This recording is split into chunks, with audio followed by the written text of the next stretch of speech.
Welcome everyone to the Deal Finder Corner. So this is your weekly property talk show brought to you by Property Filter and hosted by myself, Guillaume Black, your favorite Frenchman, the CEO and co-founder at Property Filter, and as you know, the highest rated platform to find deals. And we're on a mission yet again this year to empower our property investor members to find another 1,000 deals thanks to the Property Filter blueprint. And really the idea with the Deal Finder Corner is to give you more and the best of the available resources by inviting expert guests like Martin. We'll share with you the latest and most current strategies, tactics, and secrets, but actually about what actually works right now in terms of making and doing deals, finding and doing deals, and the reality of systemizing and running a high-performance business in property. So it really, really is my pleasure, my immense pleasure to introduce you to my very good friend Martin Rapley today on today's Deal Finder Corner. So you know, in property, you know, you make money when you buy, but the way you manage your refurb will really make or break your deals. So really grateful to have Martin today to tell us all about how you can make money from, you know, really managing your refurb properly. So since 2012, Martin's been helping property investors save hundreds of thousands of pounds on their refurbishment projects by sharing the skill he's learned from working as a quantity surveyor and project manager for almost 40 years now. So with his wife, Sarah, they are very well established and prolific property investors themselves with a portfolio of HMOs and flats in the southeast of England. And Martin is in the arena, you know, like just like you know, doing deals himself, and he really understands the challenges, the risks, the rewards of all things to do with carrying out a successful project and getting it on time and on budget. So he's got a really clear, no jargon, no nonsense approach to training, all things to do with his skill, and you know, to help you make money from refurbs. And he is regularly asked to speak at property events, property trainings, as well as helping his community of over 200 property investors that are actively refurbishing projects. So he's got a community basically of people that people jump in when they do projects and to pick his brain. So.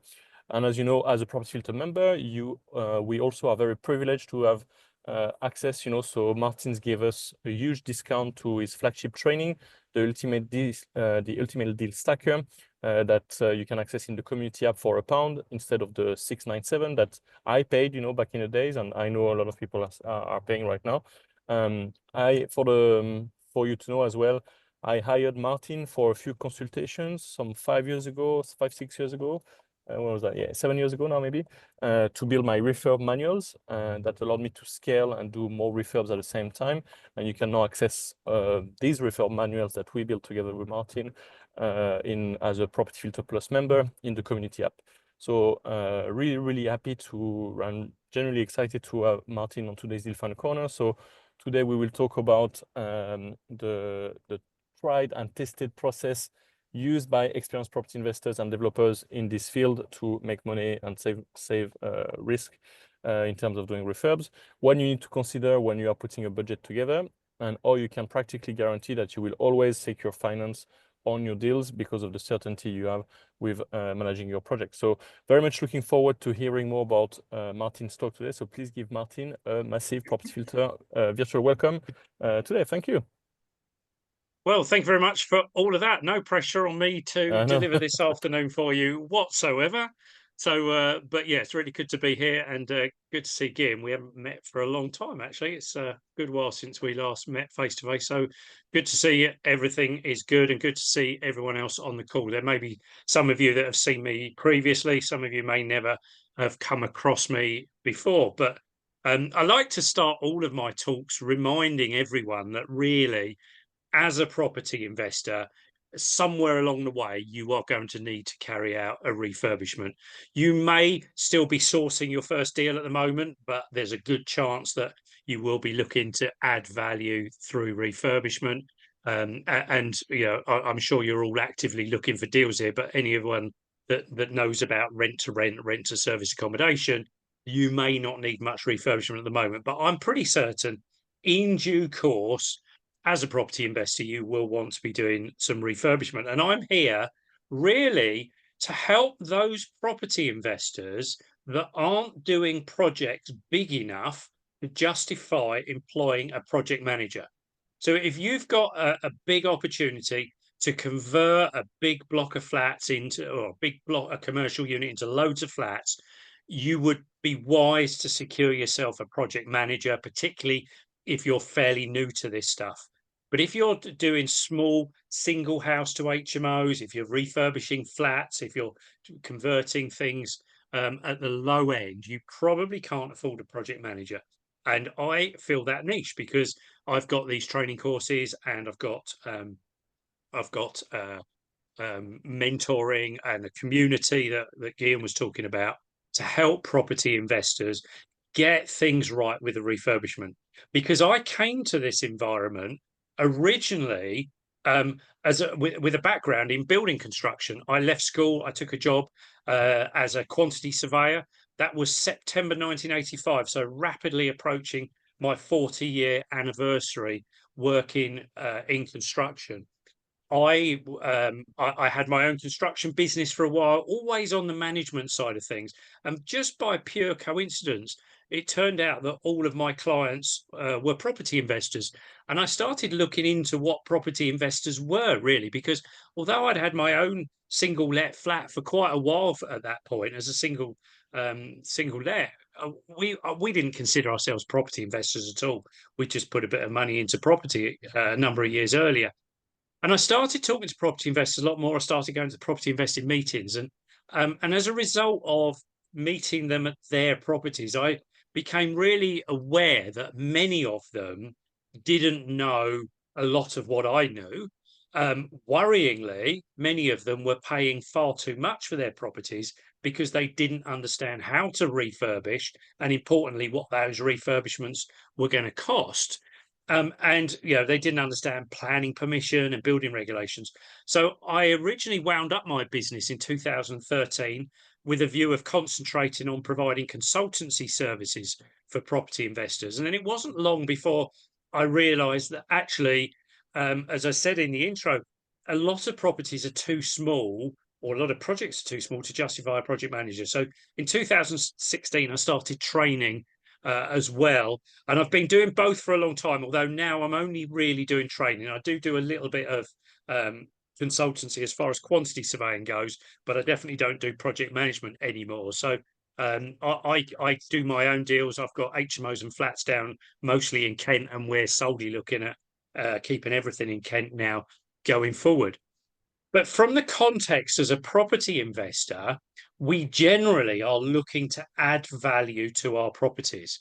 And if we're going to add value to our properties, we need almost certainly to be doing some kind of refurbishment or some kind of reconfiguration of the property so that we are, so that we are taking that value up. And if we can take that value up sufficiently, then we can refinance and get some, or if we're really fortunate, we can get all of our money back out, and then we can go again and we can just repeat.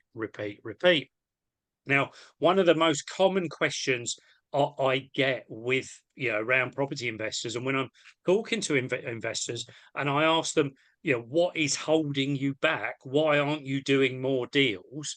One of the common replies, and it's not the only reply, but one of the most common replies is, well, I don't actually know if I'm buying the properties at the right, for the right price, because I don't really understand the cost of how to stack a deal, and I don't understand the cost of doing the building work. And that's what today is all about. And you'll see that as we go on. I want to just start off by saying to you that some of you may need to change your mindset at this point, because I've done property investing training, and I actually did training through PIN, which I have to say was very, very good. But I've also met people that have done training through other organizations and through other people, and I have to question what some of them are being taught. So for some of you, depending on how you've come here, you may need to change the way you're thinking to line up with the way that you can ensure, which is what this training is all about, how you can ensure you never overpay for a deal. Some of you may need to undo your thinking to make this work. The key thing to start off with here is that we need to understand that the estate agent is selling the property on behalf of the vendor. So the estate agent is not going to give you anything to help you make the wrong decision, shall we say. So the estate agent will, by and large, be telling you that it's ideal as a property investor, that it can be converted or refurbished for £50,000. The one up the street sold for £200,000 more. You'll get tenants every day of the week. They'll tell you all of this stuff. That's because they're not working for you. They've got no responsibility to deliver for you.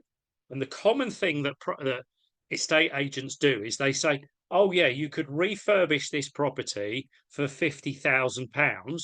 And then they compare it with the one up the street that's sold for a lot more money. However, the one up the street is already a bigger property and it was refurbished to absolutely palace standard, whereas the £50,000 budget they've given you here is a central heating system, a kitchen, bathroom, paint through, and a few other bits and pieces beyond that.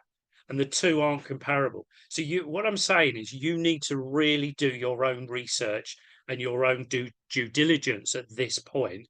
And if you need any advice from a third party, which there's nothing wrong with that at all, that third party should never be the estate agent that's actually selling you the property, because ultimately they've got no responsibility to give you the right figures.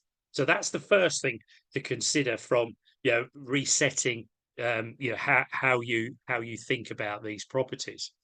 And on that basis, we need to accept that whilst the property is on the market for a price, that may not be the correct price.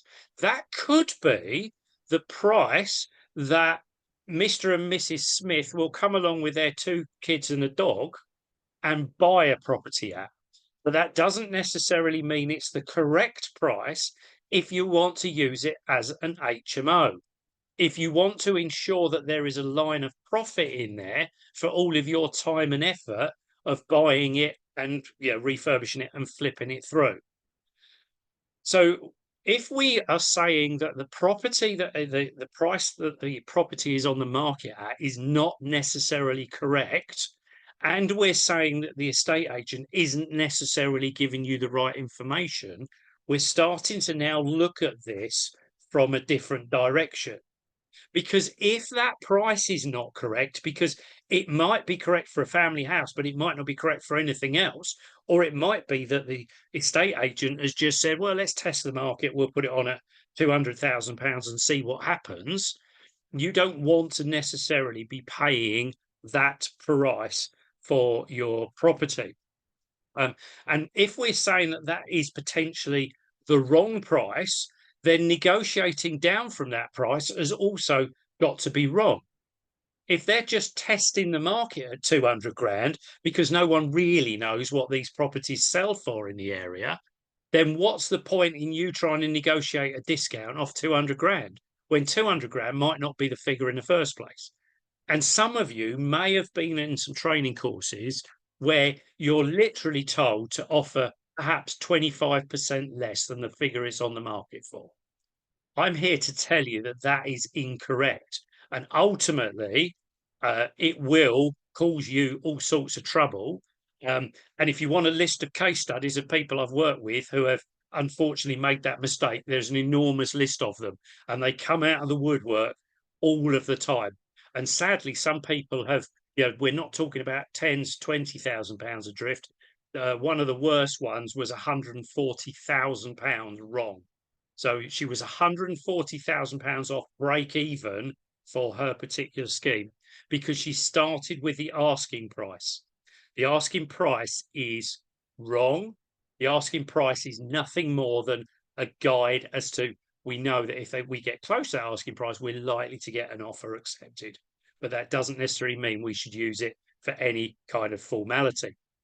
So what we do is, if you come over into my world of quantity surveying and construction and development, we talk about a thing called residual value.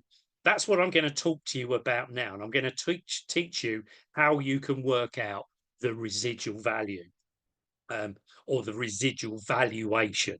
Ultimately, if you were to go to the Royal Institute of Chartered Surveyors, they will give you this formula as the definition of residual value. So this is something that comes from valuation surveyors, and you'll get involved with valuation surveyors when you're getting mortgages and finance.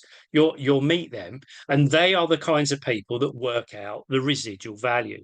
So the residual value equals GDV minus TDC. Now, I'm sure a lot of you know GDV. I'm sure you've come across gross development value. That is the value of your property when you have completed all of the works. When you have refurbished your property, that's that value there. When you have converted your property into an HMO, that's that value. When you've converted your big house into 3 flats, it's that value, gross development value. And remember, the gross development value shouldn't come from the estate agent that's selling you the property, because they've got no interest to give you the right figure. They want to sell the property, so the likelihood is they're going to inflate that a little bit to get you excited and get you to put a higher offer in. So we start with the gross development value, and then we deduct off that the total development costs. So the residual value is the total development value minus the total development costs. And I'm going to go into some more detail on all of this now so that you understand what you're looking for and how to calculate these figures. So let's start with GDV, because that's the easier one. That's the bit that most of you are probably already aware of. So for a lot of you, this next screen is just a little bit of revision, as it will. As I say, it's an assessment of the end value of the property. Remember that if you are going for external finance, that finance will be based on a typical comparable. So if you've got a 3-bedroom house, the lenders will be saying, well, what does a 3-bedroom house sell for in this area? Importantly, those numbers don't include any hope value. So you might think that you are going to have the best 3-bedroom house in the street, and it's going to be worth £20,000 more than every other 3-bedroom house in the street. That's absolutely brilliant, and I really hope you achieve that. However, if you want to get finance for a deal, if you want external finance for a deal, you absolutely can that will only be based on like-for-like comparables. So don't over hope for the end value of your property. Everyone will be delighted when you achieve it. And I worked for a developer for a number of years who could regularly break the market value in their area because they delivered really, really good properties at the end. But even them, who had been doing it for a good number of years, never really got a valuation or an anticipated end valuation higher than the market, because no surveyor is going to put their head on the block and say, well, yeah, all the other houses were worth 250, but we know this fella, so we say they're worth 280. No one's going to do that.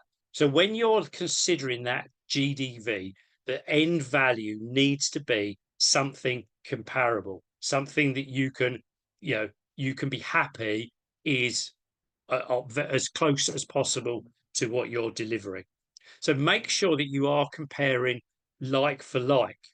Things to remember is that if you come to prices per square meter or values per square meter, frequently the smaller the property, the higher the value per square meter is.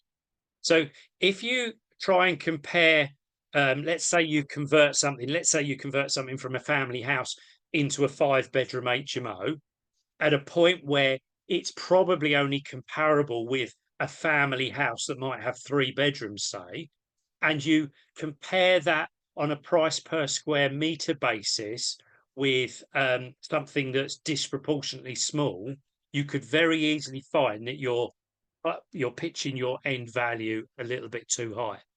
So do be very careful with that. Also be careful on quality and location. Location can make a massive difference. I had someone, I live in Tunbridge Wells, and I actually had someone bring me a potential deal in Tunbridge Wells probably 5, 6 years ago now, maybe even more than that. I was already aware of it, but they brought it to me and said, Martin, we've got this really, really good deal here. We can build these 5 flats on this piece of land. And we can pick up the piece of land for 200 and something thousand. It wasn't a huge amount of money. And flats 50 yards away are selling at £1 million each. This is a brilliant scheme, Martin. You should buy this and you should get going with it. Well, I'd already seen the scheme, and being local, I knew very, very well that first of all, it was on a main road on a roundabout. That was the first thing. It was going to need a lot of retaining walls around the back because it was on quite steep sloping ground. So there were some challenges to that site. I also knew that 50 yards away were £1 million flats behind a listed facade with a big iron gate in it. You drove through the gate, you go into the courtyard. Entrance to all of those flats is off the courtyard. It includes a swimming pool, it includes spa and a gym, and yeah, all the absolute top of the range. Now that there was no way that was a direct comparison with the end of the road, and yet sources were several, more than one sourcer offered me that deal. So make sure you know your area, make sure you're comparing like for like, and be very careful if you are a sourcer that you're doing your research, and if you're buying from sources that you're not relying upon them solely. Do some of your own research, because I don't know who bought that property in the end. It certainly wasn't anyone I knew locally, because it was overvalued. It was going to cost too much to build, and it definitely wasn't worth £1 million, or each one wasn't worth £1 million at the end. The other thing to remember as far as end value goes, in a lot of cases, that end value is only achieved when and if we get planning permission. So if you haven't got planning permission, in reality, you can't start from an end value that assumes you're going to get planning permission. If this is a scheme that falls under permitted development, you may well be able to make a bit more of an assessment. In reality, if it hasn't got planning permission, let's say in the extreme, it's a house with a piece of land next to it that's currently a garden and got a shed on it. If you haven't got planning permission, the value of the GDV of that plot in reality is nothing different from the house that's sitting there already with, in theory, a big garden. Nothing more than that. So you need to be very careful making offers based on hope value, which also includes the hope that we might get planning permission. And if you are going to buy things with the hope of planning permission, you perhaps want to tailor your deal accordingly to be subject to planning, or you want to make sure that you've got alternative exits where the planning may not be as critical, or it could be where time is not so important, so you've got time to have several goes at that planning. So as I said, the gross development value is the easier part of the equation to work with. And for many of you, perhaps what I've just spoken about is nothing more than a little refresher. But the key thing is don't big up your gross development value, because ultimately, if you do and you want to get finance, then you won't get the finance you wanted. Or if you do big up the end value and you're using your own money and you can't get your money back out, or you leave money in, then you might as well go and buy another property. You know, unless you're making some profit from all of this, there isn't any point in doing it. And I'm going to touch on profit shortly. So that's the first half of the equation. Let's look at the other half of the equation, because there's a lot more to this, the total development costs. Let's go through the things that you need to be considering. So if we go back to the formula, we're starting with our gross development value, and now we are deducting off that figure all of these elements. And I'm going to, although you would probably do this in a slightly different order, I'm going to start with the obvious cost, because we're all aware that if we're adding value through refurbishment, conversion, or even building something new, I do a lot more refurbishment than anything else, which is why I naturally say refurbishment, but it's the same if you're building something new and converting or anything else like that. So we are going to have some building costs. So we need to think about what are these building costs and where will we get these building costs from? And Guillaume's already touched on that, and I'll reinforce that before we finish, because this information is all available for you. I'm not going to go through it now, but before you finish today, you will know how you can get all of this information. Ultimately, you guys don't need this first one, but some of you may want to approach a quantity surveyor to help you put together budgets. In reality, as Guillaume shared, by the end of today, you'll know how you can learn how to do budgets for yourself. We'll tell you that it was £1. So you'll learn how you can do them for yourself. But if you want a second person to check them, that's a quantity surveyor. If you're doing a complex project, that might be a quantity surveyor that helps you with that as well. If you're doing bigger projects, you may go straight to a quantity surveyor, because that's what quantity surveyors do, or as part of a quantity surveyor's remit, is to work out indicative prices for doing building projects. So they are your go-to people if you don't want to do this for yourself, if you can't do this for yourself. And by the way, those of you that are listening in today and hate Excel, this could be something you struggle with, because ideally this is a spreadsheet type thing where we're putting numbers into a spreadsheet. But if you want to be a good property investor and you really want to get on with things, I would recommend that you learn how to put together budgets for yourself. On that basis, you can very much go and view a property at 10 o'clock in the morning. By 10:30, quarter to 11, you can be in the coffee shop round the corner with your laptop, downloading what you've just seen, putting your budget together, and perhaps by 12:30, you're in a position to know where you're going with the deal. You might be able to make a second viewing, you might be able to make an offer, you might be doing some more research and due diligence, or you may just decide, actually, it's never going to work for me. And this is all about how do you churn things through quickly. At the moment, it's very much a buyer's market. If we procrastinate a little bit, we're probably not going to lose the deal. It will probably still be there tomorrow and next week as well. But there will be a time where the whole market switches over, and it's been like this numerous times in my time working with property investors. And when that happens, you will need to be in the coffee shop with your laptop within an hour, putting together your budgets. So I would start learning how to do this now, so that when you need it and time is against you, you've already got in a swing and you've already learned how to do them reasonably quickly. So, as I said, I would highly recommend that you learn how to put together budgets.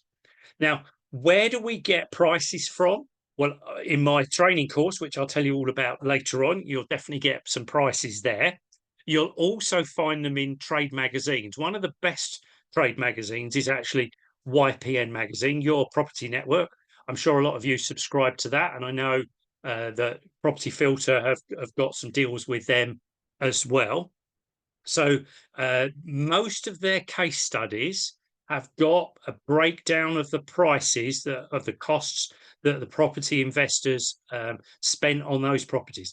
Do read the whole case study, get an understanding of what the deal was, get an understanding particularly as to who did the work, because you will find somewhere the investor did all of the work themselves. So the only costs are the materials and perhaps some electricians and some specialist things. So they're obviously not necessarily a true comparison with what you're doing, but get an understanding and make a bit of an adjustment for different parts of the country. All of that's covered in the training course, by the way. So but you can work it out from some good case studies in YPN magazine.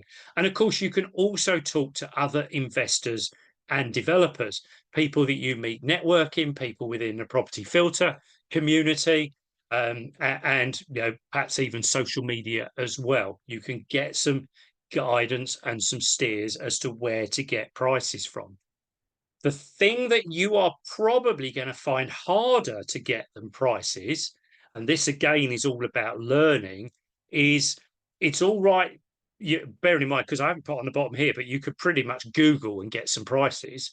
The one thing you are definitely going to have to learn more about is how property goes together, how things are built, and what things like what structural walls look like, and and how things are repaired once they've deteriorated. And that is another little skill in itself. And I cover that to a certain extent in the training course that Guillaume was talking about earlier on. But ultimately, that's where I can help you all in the longer term. Notice in here, not once have I said get building prices from builders. I did mention social media, but you do have to be cautious of both of those. Now, the thing with builders is builders, and bearing in mind, I used to work for builders. I was a manager with builders.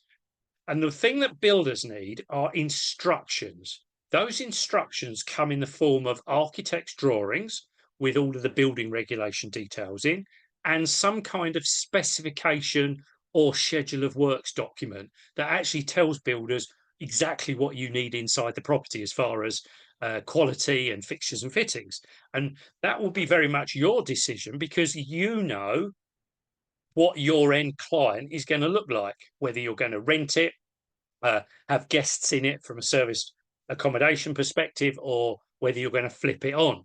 You should already know what that person looks like, or those people look like, so that you're delivering a property that they are going to take from you immediately in whatever format they're going to take. Builders need detail. So therefore, taking a builder to a property that's got a for sale sign outside is not really doing you any favors, because you haven't given them any details. There's no building regulation drawings. There's no schedule of works. You might just be saying, well, give me a price to convert it into an HMO. By the way, a lot of builders don't even know what an HMO is. Some of them have worked on some HMOs, but how do you know what HMOs they've worked on? Did they work on an HMO for a social housing provider that didn't need much more than 4 walls, a roof, and some heating? Or did they work on an HMO for students? Or did they work on an HMO for white collar workers? And by the way, what do those differences need? So builders aren't the best people to be getting prices from. The only real people you can get prices from up front, if you're not going to do it yourself, are quantity surveyors. The thing with employing quantity surveyors, and as I say, you're welcome to come to me and I'll do the job for you, but I have to charge you every time I do it. And I don't want to keep charging you. That's why I put together a training course to help you and plenty of other people learn how to do it for yourselves to be able to get the churn through the system. So working out the building cost is definitely tricky. Needs 2 parts: the cost of doing the work, but also an element of understanding of what that work is we need to do, from a what does the end client look like, but also from the context of how do buildings go together. And if I take this wall down, do I need a structural steel in it? And things like that will really only come from experience in due course. So of all of your total development costs, the building cost is going to be the biggest bit by far. Most of these other ones are reasonably small, but you do need to consider them all. The next one to consider is a contingency. Now, a contingency is not there to cover the errors you make in putting together the budget. If you think you've made a mistake on the budget, we'll put some more money in the budget. A contingency is for those elements that come to light after we start the work. For instance, we took out the old kitchen, we found there'd been a leak before and the floor was rotted. And now we've got to take out some timber on the floor, and we've got to spray treat and the area that's affected, and we've got to bolt in a new bit of timber.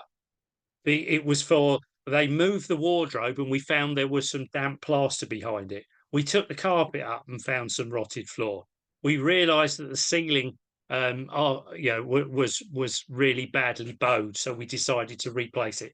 It's those things that really you couldn't have seen the first time round. My typical advice is add on 10% of the build cost. So that's a really good place to start for most properties, unless you are buying a listed building. if you're buying a listed building, well, first of all, I'd say go very, very carefully. Secondly, your contingency wants to be at least 20%, possibly 25. And I know one person who used to put on 50% onto their contingency costs because there is so many uncertainties with a listed building. And sadly, I also know of a couple who made their whole business around buying, converting, and refurbishing listed buildings. And in the end, they went bankrupt because listed buildings are a massive can of worms. So be very careful. But on general house building, general houses that you're buying in your area, most of the time, 10% will be enough. So remember, we're calculating our residual value. So we've taken our gross development value. We're now deducting off all of these costs. So we've deducted the building costs. We've deducted off a contingency. We're likely to need some consultants, possibly as a minimum an architect. You may not need an architect. If you just want to refurbish an existing property, freshen it up, you might not need an architect. You might want an extra ensuite, but you might be able to do some drawings for that using some of the online software. I use a piece of software called floorplanner.com, which is all online. I used to say you don't have to pay for it. I think I have to pay for it now, but I think that's because I've had far too many free goes on it. But I'm sure most of you are still at the position where you can go free. So some of the simple projects, you may not need any consultants at all. But then we go into architects, possibly a structural engineer if you're going to take down a wall, potentially building control. And I've already touched on quantity surveyors and project managers that perhaps on these smaller projects you can't necessarily afford. So there may be 3 of them that you need in the early days. Most, depending on where you are, you'll get a lot of architectural work done for about £2,000. You'll get building control. Most smaller projects are only just over £1,000, £1,100-1,200 or so. A lot of structural engineering work isn't much more than £1,000 as well. So it might be £5,000 on some of those early ones, but as it gets a bit more expensive, that can certainly grow.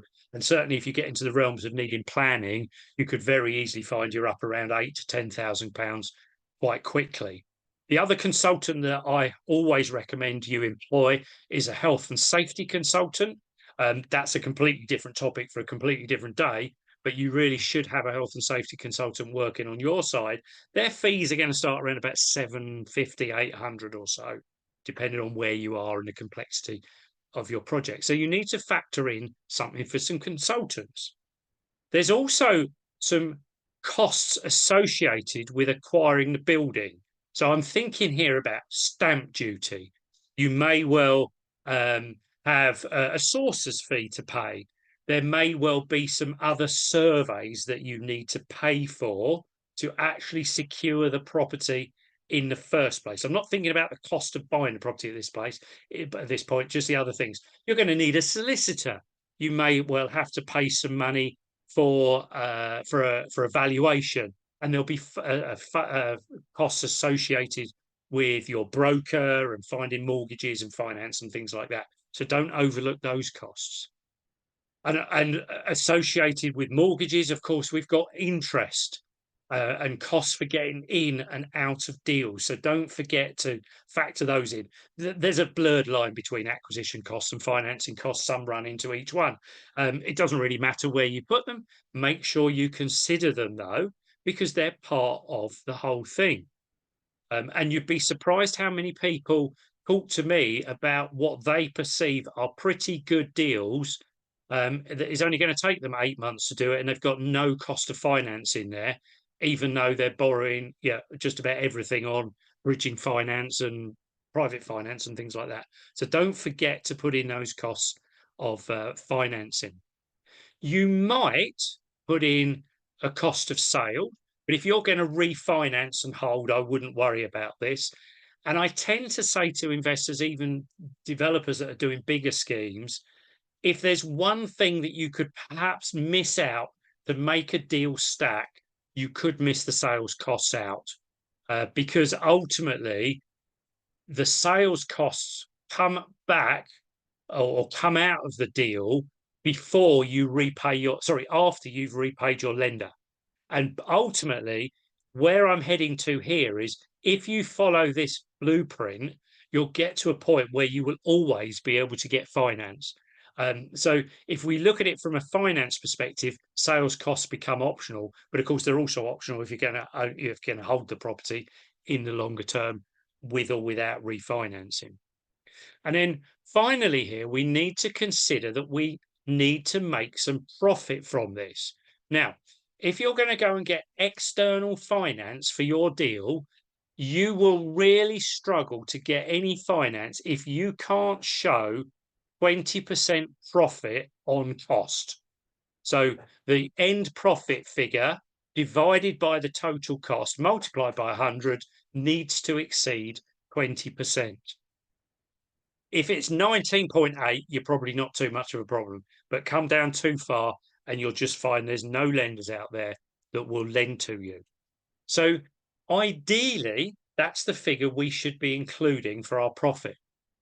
Now, if you've got some of your own money or indeed all of your own money to invest, you might say, well, I don't need as much profit as 20%. But remember, in this whole lot, I haven't put anything in for the value of your time. Effectively, the value of your time is recovered from this profit line. So you are entitled to something. I would say this also allows for an element of risk. What if between you buying this property and actually bringing it to the market, we have some major financial issues and the value of properties drops? Might it drop as much as 20%? Probably not, in which case you're still making some profit. Let's say we have rampant inflation like we did just coming out of lockdown. Is it going to be 20%? Probably not. The year after lockdown, as an average, it was about 13%. So if you'd have factored in 20% profit, at least you'd have come away with 7 of that rather than losing the whole lot. So that's the reason the lenders are looking for 20%, really, because it covers that risk of values going down or costs going up massively. And if you're into your economics, you'll know that the two of those aren't likely to ever happen at the same time. So if you're investing your own money, I think it's wrong to put in nothing for profit because you're undervaluing your own time, skills, the very nature that you're spending an hour with me today, is already showing to me that you are wanting to spend time educating yourself. Therefore, you are entitled to make this profit. And the public that say greedy developers are the people that do not understand what's gone on. They don't understand how many deals we've looked at that haven't stacked up. They don't understand the deals that we bought or we got a long way down the line and backed out of because something came to light, and the things that go wrong along the way. So we are entitled to make a good profit. If you want to make less than 20%, that's entirely up to you. But I would suggest if it gets down below 10%, there's far easier ways of making 10% return on your money than going off and buying a property and taking the risk of refurbishing it. So, if you're prepared to take less than 20%, fine. I might not come down too much lower than 20%. So let's go back to that formula again. We're trying to calculate the residual value, and the residual value is the true value of the property to us today. And notice that I added in there to us, to me today, to you today. And across this call, I don't know how many people are on the call, but we could all come up with different residual values for the same property. And that's because one person says, oh yeah, I can take this property, I can refurbish it and I'll sell it as a 3-bedroom house.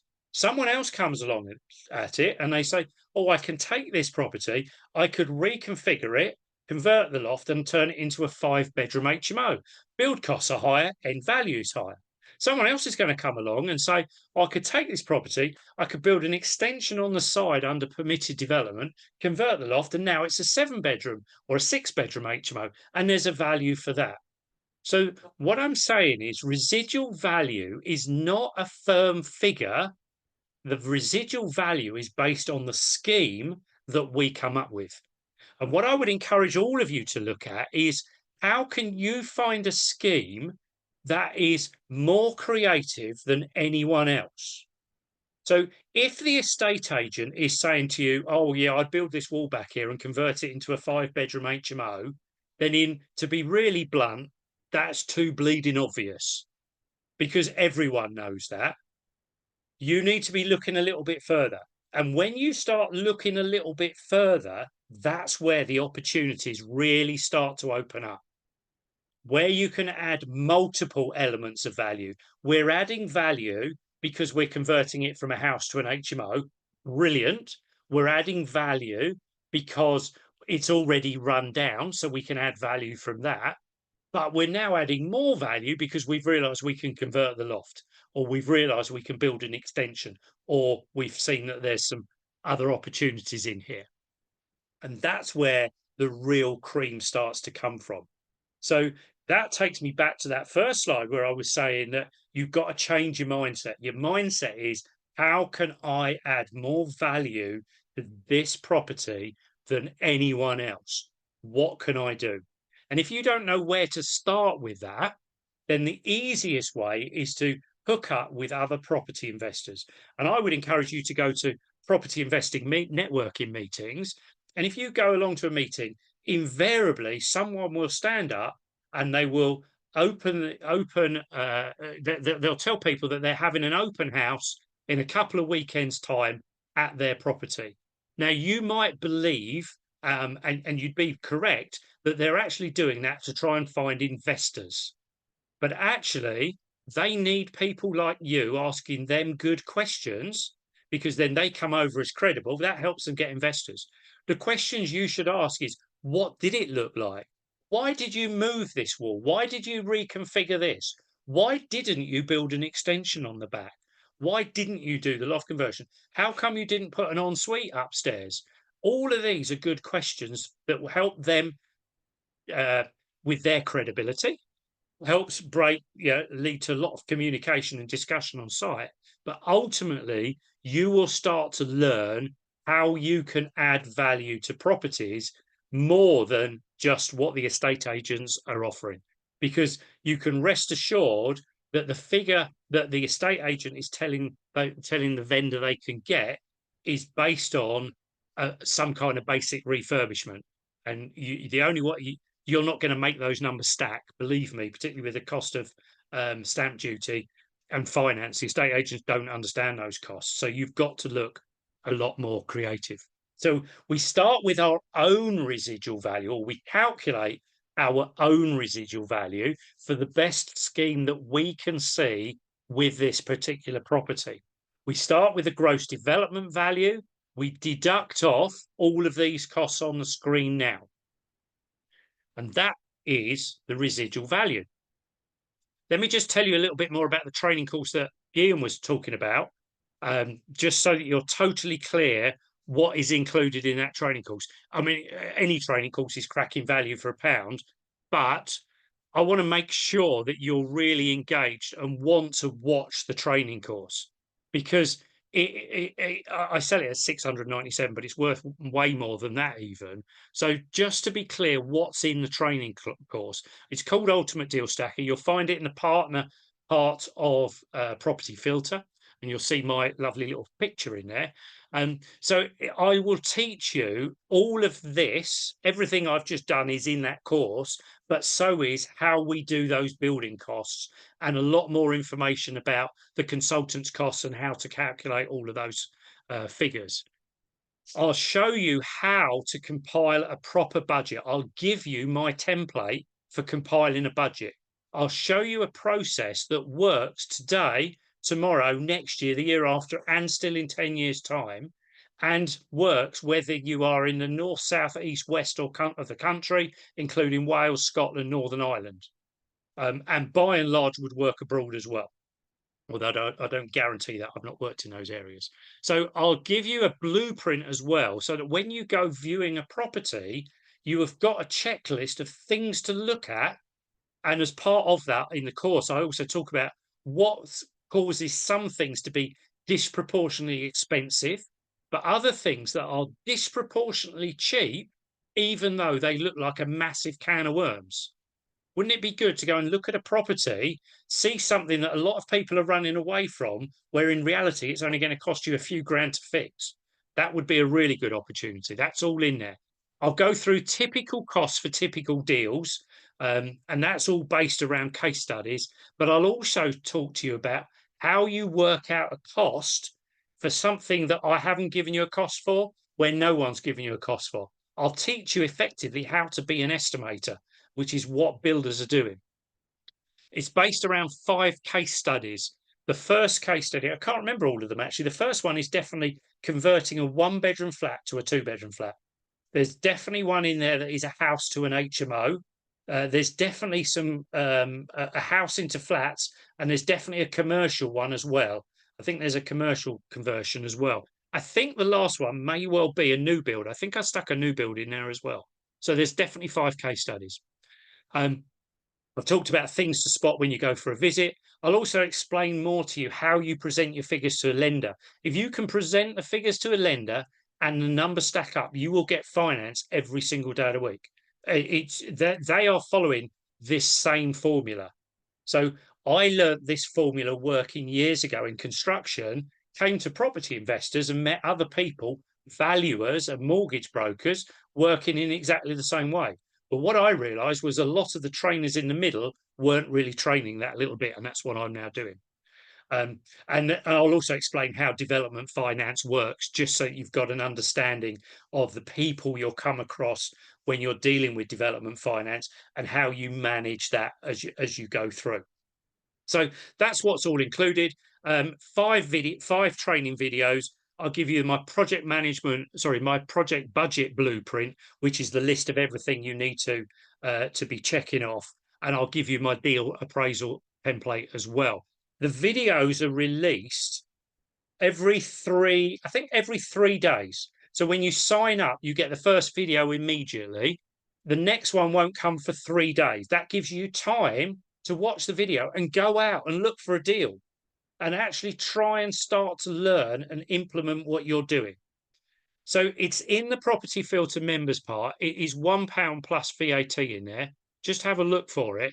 But you don't. I mean, I've said their total value £1,600, but ultimately, if you end up spending too much on a deal, like the lady who bought a property, it was in the auction. It had been in the auction for 3 times on the trot and not sold. She bought this property. It was actually a care home. It was quite a big property. She bought this property because she wanted to convert it into flats. Lo and behold, no one bid against her at the auction. So she got it at the opening bid. So it's been in 3 times, no one's bought it. It's gone at the opening bid. She bought it. We stacked up all of the numbers to convert it into flats as she wanted to do. The profit was minus £140,000. So she's now got a property that she spent not just £140,000 too much, because there was still no profit. Even if she'd bought it £140,000 less, she would only have broken even. So she spent £400,000 too much on that property, all because she got excited and and thought she'd seen a really good deal, and she didn't understand what was needed to convert it. There were a lot of negatives in that particular scheme, and she hadn't understood them at all. Sadly, she came to me too late, and I don't know what she did in the end. Actually, I don't know the end of that story, unfortunately. So it could be worth way more than £1,600. It's certainly worth more than £1, but I would encourage you to watch it, because even though it's only £1, I guarantee. I had a quick look of all of the other courses that Guillaume's got in the property filter members bit.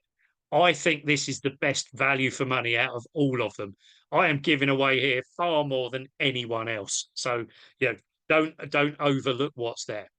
Important thing to remember, if you want to ensure that you never ever overpay for a deal, then ultimately you should never pay more for a property than the residual value.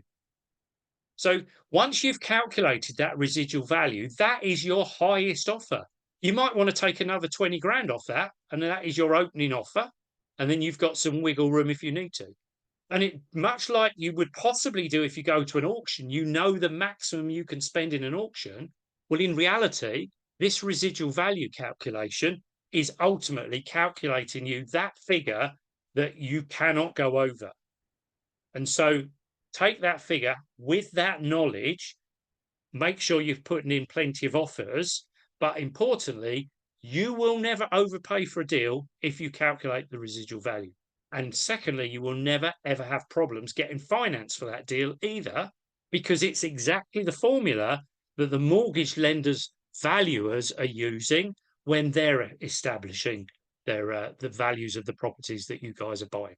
You guys and me as well, because I'm a member of Property Filter and I'm using Property Filter myself. So yeah, I know what it looks like, and that's how I know where it is in the platform and what else is in the platform. So there we go. Thank you very much. There are some questions. Shall I pick up some of these questions?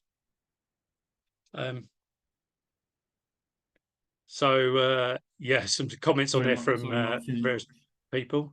Yeah, I'll show just so before we where is it? Some people were asking where can I find this, so I'll just share the screen for just a sec.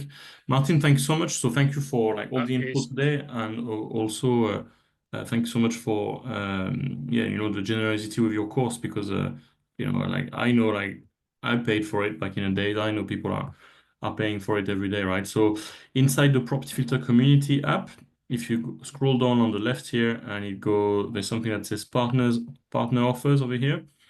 You'll have here Martin's beautiful face over here, and this is how you access the course. So make sure you use the promo code here, property-filter, so you'll be able to go and access the course. It goes onto Martin's website, and then from here, so I believe, yeah, we can sign up here. Yeah. And you can see 697, etc.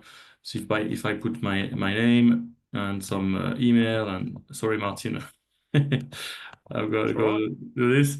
And then if I go, you'll have a new lead, property hyphen filter. You see it drops down to £1, right? So make sure you put the code before you check out, and it's all in here. So go and have a look in the community app. So yeah, once again, really thanks so much for that. And I concur, you know, it's gold. It's gold. You know, you always hear me say deals are made, not found. And the way you make deal is by having a lot of certainty in adding value. And in 90% of the cases in property, the way you add value is by doing refurbs, right? So these are the keys to the certainty, you know, you want, you know, for, you know, making money in property, really. So sorry, I thought I jumped on that, Martin. I didn't want to cut you. No, that's all right. That's absolutely fine. I looked at all of that earlier in the week just so that I knew where it was in there as well. So yeah, that's yeah, it's all good. There's some good content in there as well. But yeah, I'd like to think you've got, so that will come over a 3-week period, because it comes every 3. I think it's 3 days it's set up. So that'll be kind of the next 3 weeks. You'll see them come in. But I'd encourage you to implement it. Go and look at deals, even if they're not necessarily deals you're going to buy straight away. That first case study of a 1-bedroom to 2-bedroom flat conversion, go and look at one and follow my template and the figures, and you get all of those figures. They're not just in video, you get the Excel spreadsheets as well. Just follow it through and just try it for yourself and think through, are there other things that I need? The likelihood is other things you need come up in other videos. So it all just builds. But yeah, I'm a great believer that you'll only really learn if you get on and do it. You know, you're not going to learn how to do this stuff by listening to me. I can guide you and get you started, but you really need to go and do it. Yeah, I totally concur and agree, and it's why we, you know, sort of invest in partnerships like this, and because we find the quicker we can, like as a Property Filter community, the quicker we can help you to get your next deal and confident to do deals, the quicker you realize that you can get more, and the longer you stay and remain a subscriber of the platform. So I really align my, you know, your success with our success. So hence this is really one of the cornerstone resources you know, you want to go and dive into. And you might be thinking, oh well, you know, I'm not doing a project right now and think, but you know, in life, business and property and all things in life, really, you win or you learn. And insight is a beautiful, you know, hindsight is a beautiful thing. And so what do you need? What are you doing today so that you get this hindsight, you know, in a week's time, in a month's time, in a year's time? And one of the things, without a doubt, is putting yourself in situations where you are doing the stuff, as Martin said, around being familiar with all, you know, the refurb process, the different elements, like Martin said, and pricing it, you know. And even if it's something you're not going to buy, do the exercise, and you'll learn this. You'll build this muscle, and and we find with all our best, you know, almost prolific members, all of this is second nature, right? A lot of people have gone through Martin's training, and it's not second nature. So without a doubt, yeah, people who have got a lot of certainty with their refurb, myself included, you know, you have to clock some mileage, as it were, and this is a really good way. I'd recommend you do it. And then one thing I would say is, because Martin's been really generous in like pretty much giving it to us for almost for free at £1, you know, it's super valuable. So don't put the £1 down and then, you know, forget about it, because, oh, after all, it was just £1. Like, this is really important, and it's important to me, to Property Filter, because again, the quicker you know, the more deals you do, the longer you stay, right? So I really want you to go through all of these things and be confident and doing more deals. So hence I'm kind of pushing this, because I know how valuable it's going to be for everyone, right? So yeah, that was my little message on that. So, Martin, there Yeah, was. I think Sorry, go on. that is the key thing. You know, we can spend a lot of time learning and not actually implementing, and as a result, we undervalue what we've learned along the way. But I think, you know, there's less important things that you could go to a training course and learn tomorrow. That's way less important than this. That training course I've got is one of the most important things you're going to need, because if you can't stack a deal, you're never going to get started. Doesn't matter how Yeah, clever you can, you can be with creative deals like options and other things. If you can't actually stack it, perhaps even options don't work for a deal. So yeah, yeah. huge Yeah, value it's there. a So cornerstone deal skill you need, yeah. So there yeah, were some interesting comments around the you wanted a new kitchen, I got you a new kitchen moment, and some comments about people not being specific with builders on, we assume things, don't we? And then people have got a different idea of what what does good look like. So do you want to yeah. comment a little bit on that?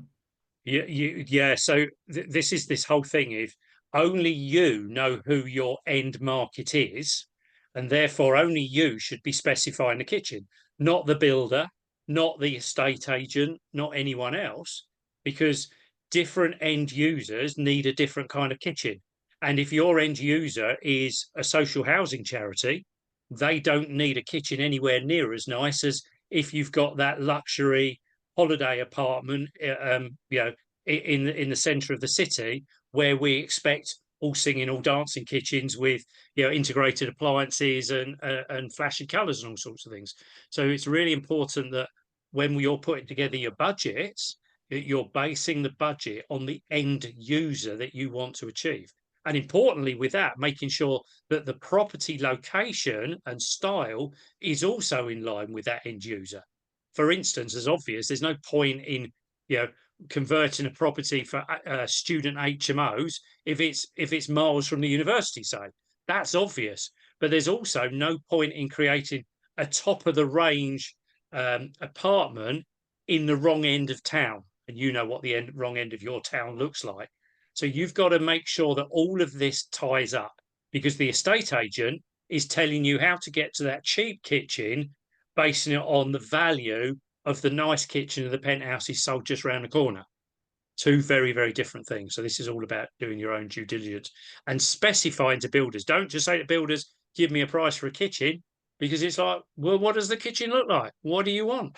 And it's not just kitchens, of course. There's a lot of other things. Look around the room you're in at the moment. Everything in your room that has an option is what you should be telling builders at some point. And you should be factoring into your costings at some point, as far as quality and, yeah, fixtures and fittings.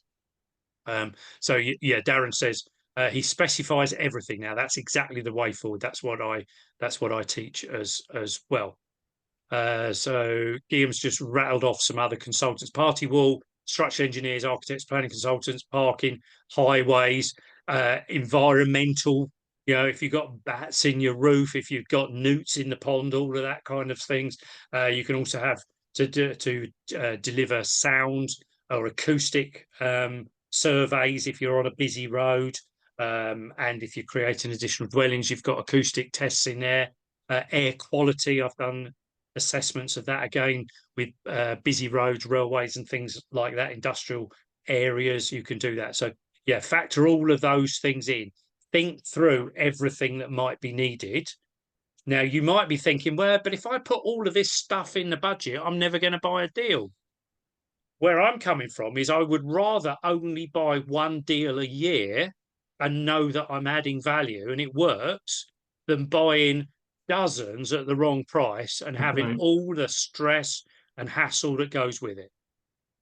Yeah, and I think there's in the world of social media, there are some people who must be buying rubbish because when I see in December, oh, so great, we achieved our 35 deal target for the year. It's like 35 deals, is that really achievable? It might be if you're a really big setup, but if you're a really big setup, why are you posting that on social media? Something isn't right. So this is a method is about making sure that the deals, and it might be fewer deals, but the deals you do will add value and they won't be stressful. The reason running projects gets stressful is, well, we couldn't afford the decent builders, so I had to get the cheap fella from round the corner, and now he's cut some corners and it's broken and he's never there and I can't get hold of him and I think I've overpaid him because he wanted cash. And you're in the realms of doing the wrong business with the wrong people. If you've got the right money, you can afford to get the right builder, not necessarily top of the range, but the quality builder that will look after you and deliver a good product. And as a result, you will want to do more of it. And this is the other side of what I'm talking about. I really want you to get super excited about adding value to properties. I've been doing it nearly 40 years in one way or another, and I still love it. I still get excited about a new project, whether it's mine or something I'm working with someone else on. And I want you to be excited. I don't want you to be put off because the first one lost you money and you hated the builder and you lost your hair and all of that. That's not where it should be. So less is potentially more here.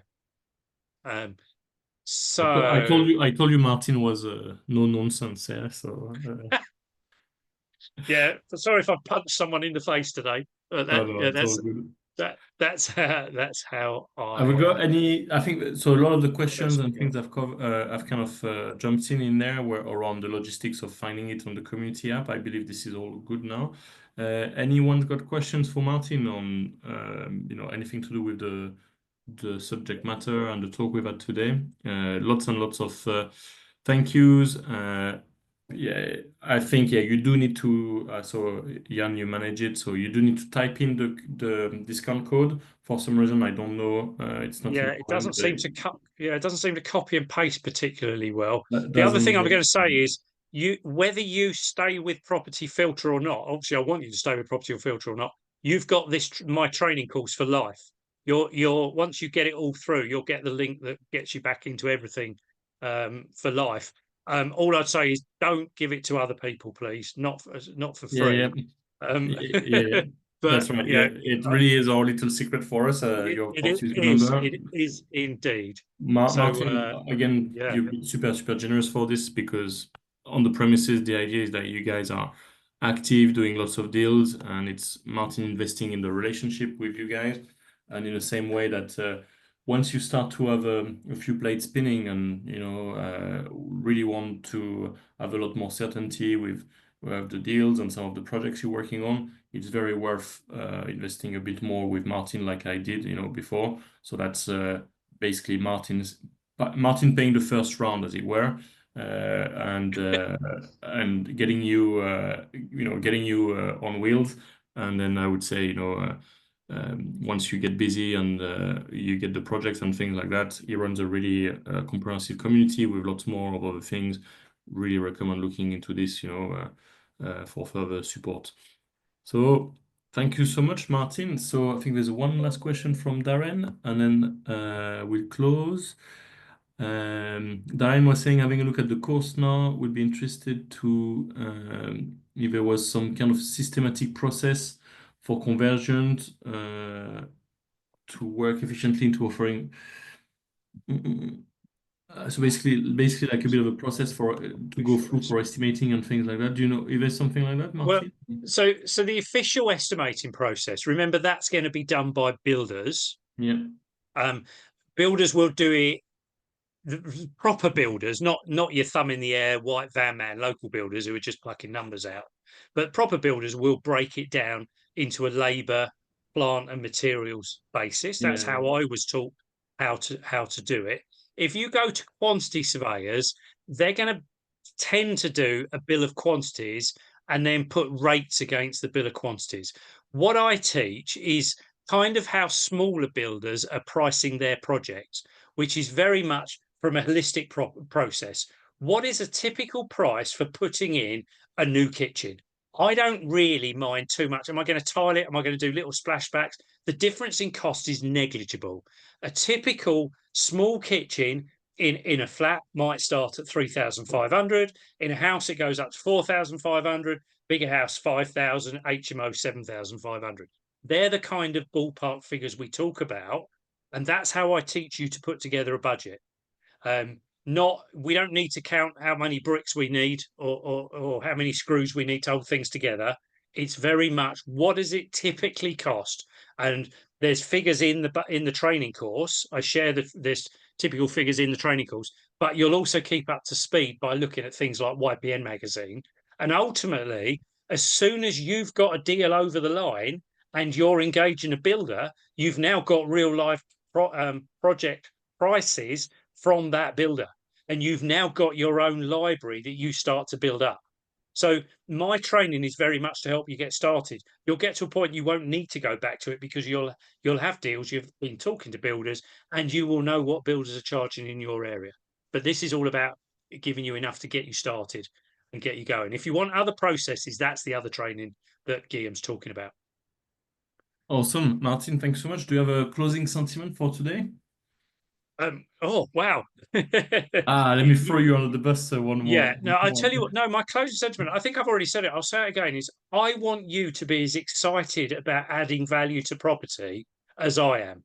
I don't want you to be put off in this whole pricing and managing builder side of things. Yeah. I'm here to help property investors where you're doing smaller projects and you can't afford, I know you can't afford to go and get consultants. So you've got to know and learn an element yourself.